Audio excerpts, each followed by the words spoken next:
Hello, 7th class. Today we will discuss chapter number 5 of grammar, that is verb. Right? Chapter number 5 verb. Okay, so what is verb? Verb क्या होता है? If you define the verb is an action word.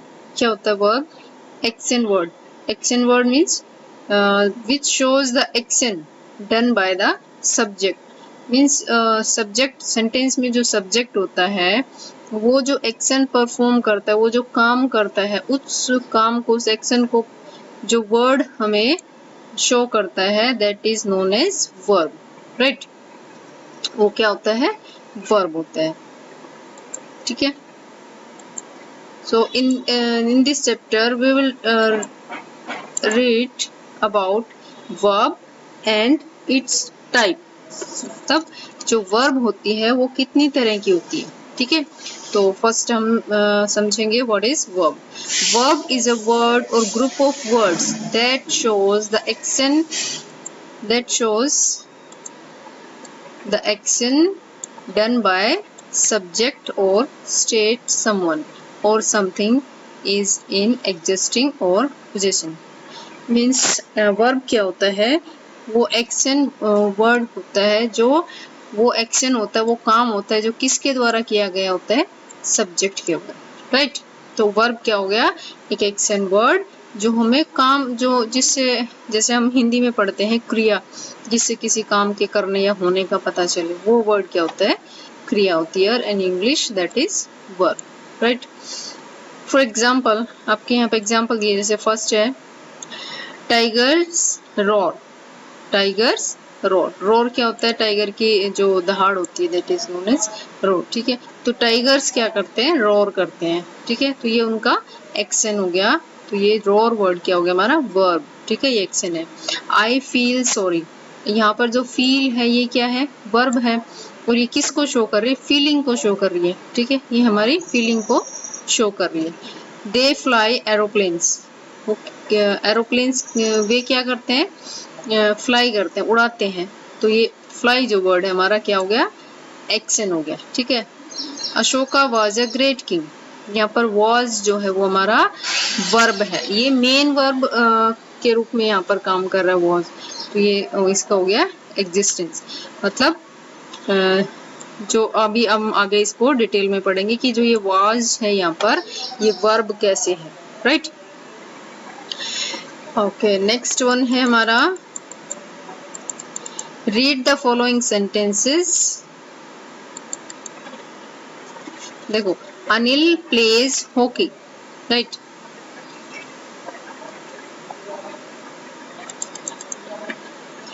Anil plays hockey. They write on paper. They eat fruits. Burgess spoke to me. He ran to his father. I sit on a chair. ठीक है. ये सभी क्या है? ये action word है जो कि सेंटेंस में किसी एक्शन को शो करते हैं, कोई किसी काम को शो करते हैं. Right? As we already know, to make a sentence, we must talk about something. As we know मतलब ये हम पहले से ही जानते हैं कि जो जिसके बारे में हम बात कर रहे हैं, जो we must talk about something, जब जिसके बारे में हम बात कर रहे हैं, that is known as subject. ठीक है. जो एक्शन को परफॉर्म करने वाला होता है वो कौन होता है? Subject. And we must say something about that thing is predicate. और उस सब्जेक्ट के बारे में जो कहा जाता है, जो सब्जेक्ट परफॉर्म करता है, that is known as predicate. ठीक है. सेंटेंस के दो पार्ट होते हैं ना, सब्जेक्ट एंड प्रेडिकेट. सब्जेक्ट तो हो गया जो एक्शन करने वाला होता है, और जो प्रेडिकेट क्या हो गया? जो उसने एक्शन किया. सेंटेंस का बाकी पार्ट को हम क्या कहते हैं? प्रेडिकेट. जैसे ये क्या है? Anil plays hockey. ठीक है. तो इसमें सब्जेक्ट क्या है? अनिल तो हो गया इसमें सब्जेक्ट, और जो अदर पार्ट बचा हमारा प्लेज हॉकी, ये पूरा क्या हो गया? प्रेडिकेट.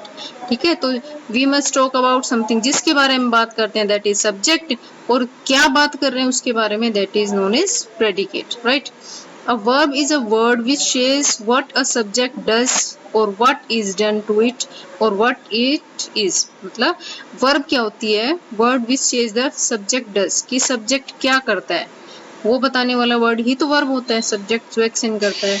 और व्हाट इज डन, और क्या किया गया है, या फिर और व्हाट इट और व्हाट इट इज, और वो क्या है, या तो वो कोई काम करता है या उसके द्वारा कोई काम किया जाता है, या फिर वो क्या है सब्जेक्ट, ये सभी बताने वाले वर्ड को हम क्या कहते हैं?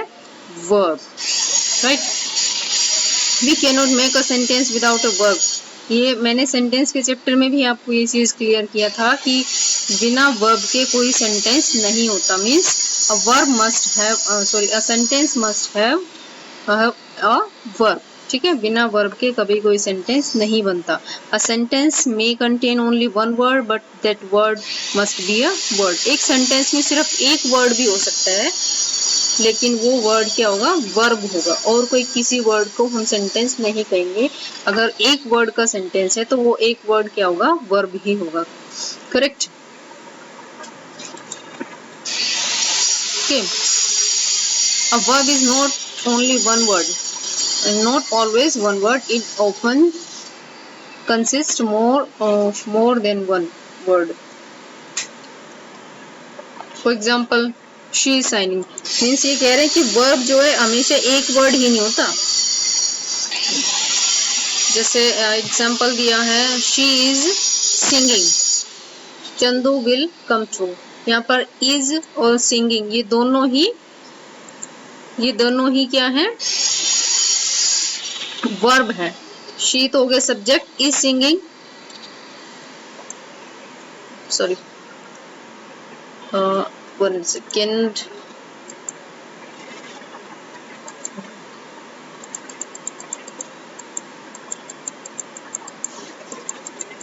ठीक है। शी इज सिंगिंग, इसमें जो इज और सिंगिंग दोनों ही वर्ब है। इज हमारा हेल्पिंग वर्ब हो गया और सिंगिंग हमारा मेन वर्ब हो गया। ठीक है, तो ये कह रहे हैं कि वो जो वर्ब होता है वो जरूरी नहीं एक वर्ड ही हो, वो ग्रुप ऑफ वर्ड भी हो सकता है। जैसे यहाँ पर विल हमारी हेल्पिंग वर्ब एंड कम जो हो गई मेन वर्ब। ठीक है, तो ये दोनों मिलकर ही वर्ब का काम करेंगे। ठीक है, तो अब हम इस चैप्टर में मेनली हम क्या पढ़ने वाले हैं? Kinds of verb. जो वर्ब हमारी होती है वो कितनी तरह की होती है। ठीक है, तो जो वर्ब होती है वो 3 टाइप्स की होती है। ठीक है, transitive, intransitive and linking verbs. ठीक है, तो one by one will discuss. First one is transitive verb. Transitive verb क्या होती है? जब एक वर्ब को, ठीक है, when a verb requires an object to complete its sense, जब एक वर्ब को अपनी सेंस कंप्लीट करने के लिए, मतलब वो क्या कहना चाहता है, वो एक्शन वर्ड उसका मतलब क्या है, उसकी सेंस क्या है, उसको कंप्लीट करने के लिए उसको एक ऑब्जेक्ट की रिक्वायर्ड होती है। मीन्स क्या किसकी रिक्वायर्ड होती है? रिक्वायरमेंट होती है उसको एक ऑब्जेक्ट की। ऑब्जेक्ट क्या होता है?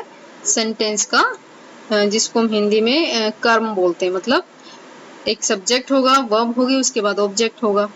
ठीक है, तो ऐसी वर्ब जिसको जरूरत होती है, रिक्वायर्स मीन्स जरूरत होती है किसकी? एक ऑब्जेक्ट की, वो अपनी सेंस कंप्लीट करने के लिए, उस वर्ब को हम क्या कहते हैं? Transitive verb. उस वर्ब को क्या कहते हैं हम? Transitive verb. फॉर एग्जाम्पल देखो, दे प्ले फुटबॉल। ठीक है, दे सब्जेक्ट, प्ले हमारा है वर्ब। ठीक है, एंड फुटबॉल हमारा है ऑब्जेक्ट। फुटबॉल क्या है? ऑब्जेक्ट। ठीक है, अगर हम कहते हैं कि दे प्ले, वे खेलते हैं, तो वो क्या खेलते हैं? फुटबॉल। ठीक है, वो क्या खेलते हैं? फुटबॉल। तो ये जो प्ले जो हमारा वर्ब है, इसको इसकी सेंस को कंप्लीट करने के लिए मतलब हमें एक वर्ब ऑब्जेक्ट जरूर चाहिए। तो जिस वर्ब को ऑब्जेक्ट चाहिए, ऐसी वर्ब को हम क्या बोलते हैं? Transitive verb. For example next one is the soldiers fired. Soldiers ने फायर किया मतलब गोलियां चलाई। देयर गन्स, तो ये देयर गन्स हमारा ऑब्जेक्ट है और फायर्ड हमारी वर्ब है। तो इस वर्ब का ये क्या है? ऑब्जेक्ट। तो इस वर्ब के पीछे ऑब्जेक्ट आ रहा है, तो ये वर्ब कैसी है? ये वर्ब है ट्रांजिटिव। ठीक है, she gave the child a toy. She gave the child a toy, ठीक है। गेव हमारी वर्ब है और इसके पीछे द चाइल्ड और टॉय, ये दोनों ही हमारे ऑब्जेक्ट है, ठीक है। तो ये हमारा क्या हो गई, ट्रांजिटिव वर्ब, ठीक है। ट्रांजिटिव वर्ब क्या हो गई, जिसमें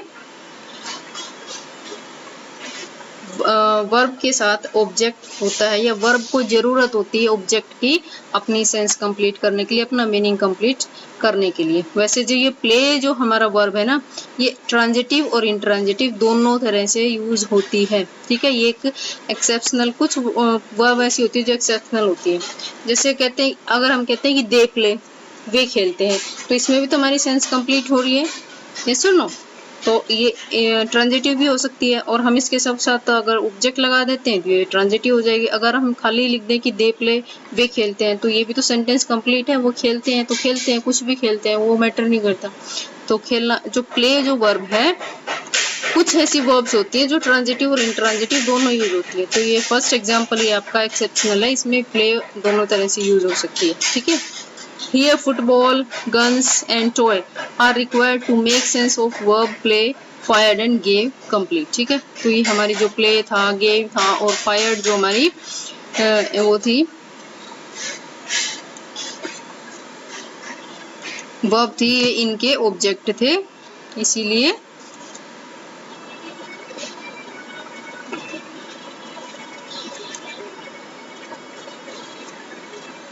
right. So these verbs play, fire and gave are transitive verbs. When a verb uses two objects, then the living object is indirect object and while non-living object is direct object, ठीक है। I will explain it later, पहले हम types पढ़ लेते हैं, उसके बाद object के टाइप इसमें बताए गए कि अगर एक सेंटेंस में दो ऑब्जेक्ट हैं तो कौन सा उसमें से सब्जेक्ट डायरेक्ट है और कौन सा इनडायरेक्ट है। I will explain later, first we will discuss और नेक्स्ट टाइप ऑफ वर्ब, ठीक है, दैट इज इंट्रांजिटिव। दूसरी हमारी क्या है, इंट्रांजिटिव वर्ब, ठीक है। इंट्रांजिटिव वर्ब क्या होती है, उसका उल्टा हो गया ये ट्रांजिटिव का। ट्रांजिटिव में क्या होता है कि उसको ऑब्जेक्ट चाहिए होता है वर्ब को, और इंट्रांजिटिव वैसी वर्ब जिसके पीछे ऑब्जेक्ट नहीं लगाए तो भी उसकी सेंस कंप्लीट होती है, तो भी हमें उसका मीनिंग समझ में आता है। Like the verb that does not require an object to make its sense complete but makes good sense by itself is called an intransitive verb, ठीक है।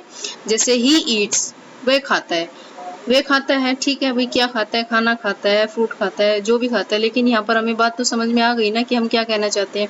ही ईट्स, वे खाता है, इसके पीछे कोई ऑब्जेक्ट नहीं है ना, और हमें बात भी समझ में आ रही है। तो ऐसी वर्ब जिसको ऑब्जेक्ट की रिक्वायरमेंट नहीं होती है, that is known as intransitive verb, correct. Next one is Deepa. Next example, Deepa goes, Deepa जाती है, ठीक है भाई, कहाँ जाती है वो मैटर नहीं करता, लेकिन हमारे यहाँ पर बात समझ में आ गई। तो इसके पीछे ऑब्जेक्ट भी नहीं है, तो इट मीन्स गोज जो वर्ब है is an intransitive verb. Her mother looks better today, तो लुक्स के बाद कोई ऑब्जेक्ट नहीं है, बेटर टुडे ऑब्जेक्ट नहीं है, जरूरी नहीं कि वर्ब के बाद जो वर्ड्स आ रहे हैं वो ऑब्जेक्ट होंगे, यहाँ पर ये ऑब्जेक्ट नहीं है, ठीक है। तो लुक्स जो हमारी वर्ब है वो intransitive है, ठीक है। The verb is in these sentences do not require an object. In sentence 1 if we say he eats food, then here eats will be transitive verb. अगर हम eat के पीछे कुछ भी लगा देते हैं, he eats fruit, he eats food, तो वो हमारी क्या बन जाएगी, transitive verb।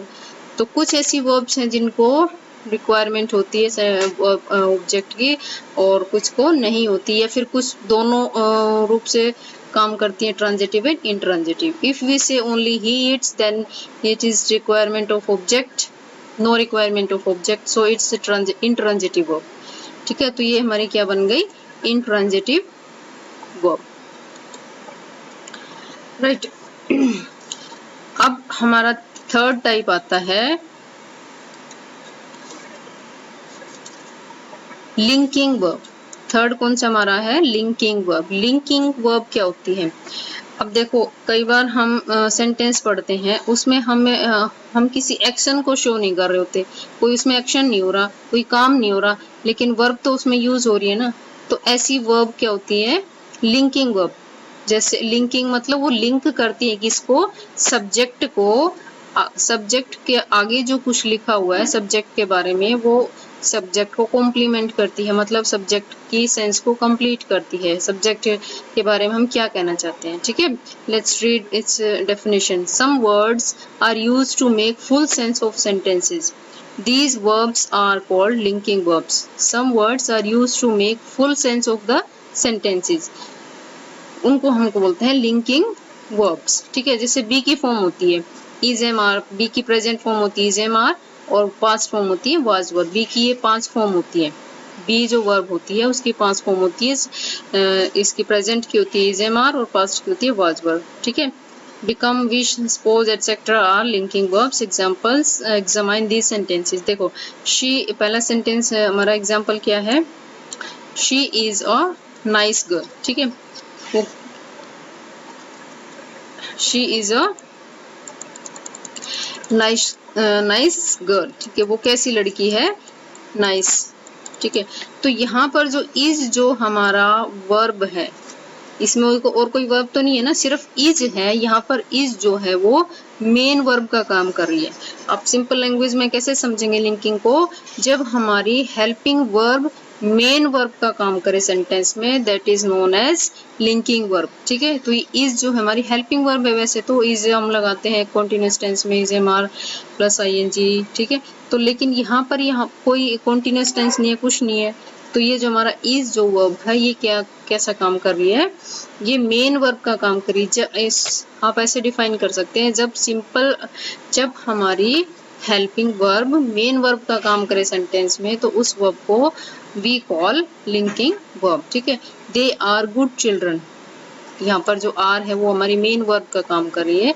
और ये जैसे शी को आगे कॉम्प्लीमेंट करिए, शी क्या है, एक नाइस गर्ल है, दे क्या है, गुड चिल्ड्रन है, ठीक है। तो ये वर्ब, ये हमारा सब्जेक्ट है और सब्जेक्ट को कॉम्प्लीमेंट कर रही है, ये हमारी दोनों वर्ब बीच में मतलब लिंक कर रही है, दोनों को जोड़ रही है, सब्जेक्ट को और उसके बारे में बताई गई बात को, ठीक है। तो इसलिए इनको लिंकिंग वर्ब बोलते हैं, ठीक है।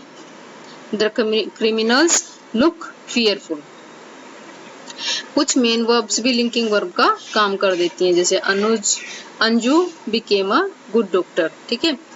Here is are, look, became are linking verbs because in every sentence the subject complement are linked with these verbs that are neither transitive nor intransitive, ठीक है। तो मेन बात समझने आने क्या है इसमें कि जो हमारी लिंकिंग वर्ब होती है ना तो वो एज ए ट्रांजिटिव परफॉर्म करती है और ना ही इंट्रांजिटिव, वो सिर्फ लिंकिंग वर्ब ही हम उनको कहते हैं, ठीक है।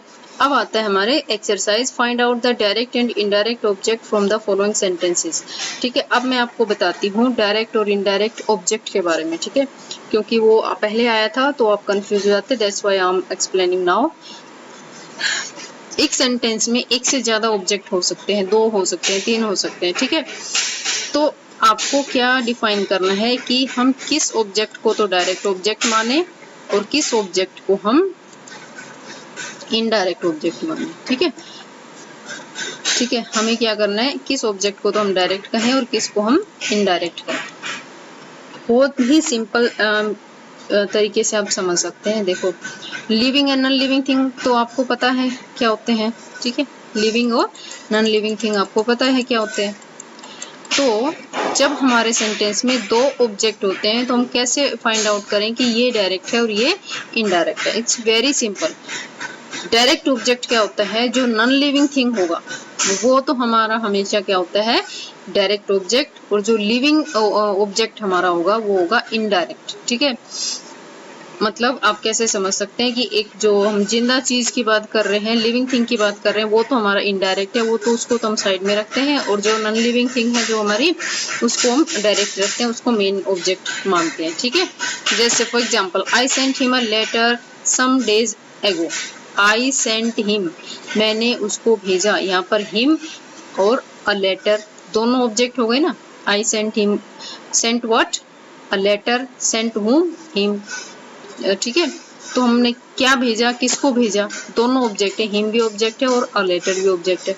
तो इसमें डायरेक्ट और इनडायरेक्ट बताएंगे तो क्या होगा, लेटर क्या है, नॉन लिविंग थिंग है, ठीक है, और हिम क्या है, किसी हम लड़के के लिए यूज करते हैं हिम। तो हमारा डायरेक्ट ऑब्जेक्ट क्या हुआ, a letter. A letter direct object और him indirect object. Understood? ठीक है. Right.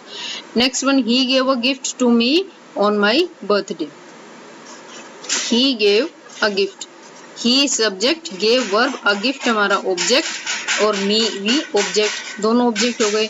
तो जो a gift है वो नॉन लिविंग है तो वो हो गया मेरा डायरेक्ट ऑब्जेक्ट और me हो गया इनडायरेक्ट.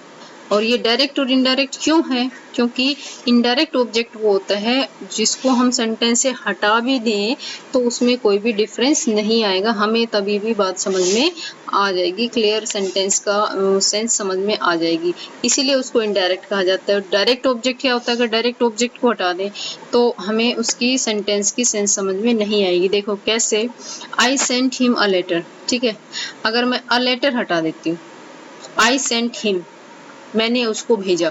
अब आपके माइंड में क्वेश्चन पुट होगा कि क्या भेजा. ठीक है, तो लेटर बताना जरूरी ना, क्या भेजा लेटर. अगर मैं ऐसा बोलता हूँ आई सेंट अ लेटर, मैंने एक लेटर भेजा, यहाँ पर आपको बात समझ में आ रही है कि आप क्या कहना चाहते हैं. हिम नहीं भी लगाएं तो चलेगा, लेकिन अ लेटर होना जरूरी है, इसीलिए इसको डायरेक्ट ऑब्जेक्ट बोलते हैं कि इसके बिना सेंटेंस की सेंस कंप्लीट नहीं होती. अगर हिम को नहीं लगाएंगे तो बात समझ में आती है, अगर हिम लगा देंगे, अ लेटर नहीं लगाएंगे तो वो क्लियर नहीं होगा. जैसे कि he gave a gift, he gave what, उसने क्या दिया, अ गिफ्ट. अगर हम इसको अ गिफ्ट को हटा दें और मी रखें, ही गेव टू मी, उसने मुझे दिया, क्या दिया, फिर हमारे माइंड में क्वेश्चन पुट होता है. तो इसीलिए इसको इनडायरेक्ट कहते हैं और इसको डायरेक्ट कहते हैं. क्लियर? ओके, आप रीड कर लेना, मैंने ये सभी फिल करके आपको बता दिया है. नेक्स्ट हमारी एक्सरसाइज में क्या है, fill in the blanks with verbs and complete the sentence. आपको वर्ब लगाने हैं इसमें. They dash fun of everybody, तो वो क्या करते हैं, दे मेक फन, फन के आगे हम क्या लगाएंगे, they make fun of everybody. The bus dash late, the bus is late भी आप लगा सकते हैं, लेट है आप ऐसे भी कह सकते हैं, लेट थी तो वॉज पास्ट टेंस में भी बना सकते हैं. माई sister will dash me a fairy tale book, देगी, विल के साथ हमेशा फर्स्ट फॉर्म आती है तो हमने लगा दिया यहाँ पर my sister will give me a fairy tale book. They work hard in exam, they हमारा प्लूरल है तो वर्क्स नहीं लगाएंगे, दे वर्क, ऐसे नहीं लगे ना प्लूरल के साथ, तो they work hard in exam. The train was late, same है, train is late, train was late, एक ही बात है. Fill in the blanks with proper object in each blank. अब यहाँ पर आपको ऑब्जेक्ट फिल करना है क्योंकि हमें ये बताना है ना कि ट्रांजिटिव इंट्रांजिटिव है तो ऑब्जेक्ट की जरूरत है, तो ऑब्जेक्ट आएगा इसमें, तो उस पे बेस्ड ही आपकी एक्सरसाइज है. जैसे फिश स्विम इन डैश, तो फिश किस में तैरती है, वाटर में, तो हमने इसको ऑब्जेक्ट लगा दिया वाटर. दे वेटेड फॉर, किसका इंतजार कर रहे हैं वो, उन्होंने किसका वेट किया, फॉर देयर फ्रेंड. ठीक है. My father gave dash good advice, my father gave, मेरे फादर ने दी मुझे, मी अ गुड एडवाइस, एक अच्छी सलाह. Uncle told her, uncle told किसको, डैश अ डैश. ठीक है, तो अंकल टोल्ड हर, कुछ भी लगा सकते हैं, टोल्ड हिम, बॉय होगा तो हिम लगा दो, गर्ल है तो हर लगा दो. ठीक है, बहुत सारे हैं तो देम लगा दो. Uncle told her a story. Birds fly in the sky. ठीक है, कहाँ उड़ते हैं पक्षी, स्काई में. तो ये हमारे सारे क्या है, ऑब्जेक्ट है. Clear? So I hope you understood the chapter very clearly. I have explained it very vast. So I hope you will understand first, then you will fill your exercise. Okay, till then, goodbye and have a nice day.